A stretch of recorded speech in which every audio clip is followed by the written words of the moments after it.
Burn rate అంటే company నెలకు ఖర్చు చేసే మొత్తం, ఆ కంపెనీ యొక్క ఎక్స్‌పెండిచర్ అనమాట.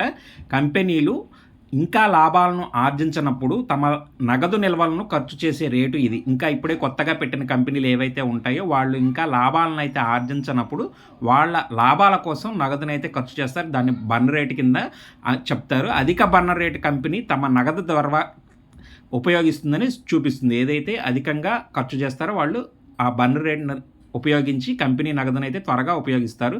నగదు అయిపోక ముందే కంపెనీ లాభాలను ఆర్జించడానికి లేదా నిధుల సమీకరణకు మార్గం కనుగొనకపోతే అది ప్రమాదకరం. అంటే భవిష్యత్తులో లాసుల్లోకి వెళ్ళే అవకాశం ఉంది. అలాగే డిఫాల్ట్ అయ్యే ఛాన్స్ ఉంది. ఎన్‌సీఎల్‌టీకి కూడా వెళ్ళే ఛాన్స్ కూడా ఉంటుంది కాబట్టి ఏదైతే క్యాపిటల్ అయితే వాళ్ళు నగదునైతే ఉపయోగించి కంపెనీల్లో పెడతారో అది అయిపోకముందే లాభాలను గానీ, నిధుల సమీకరణకు గానీ సూచించుకోవాలి. దీన్ని బర్న్ రేట్‌గా పరిగణిస్తారు.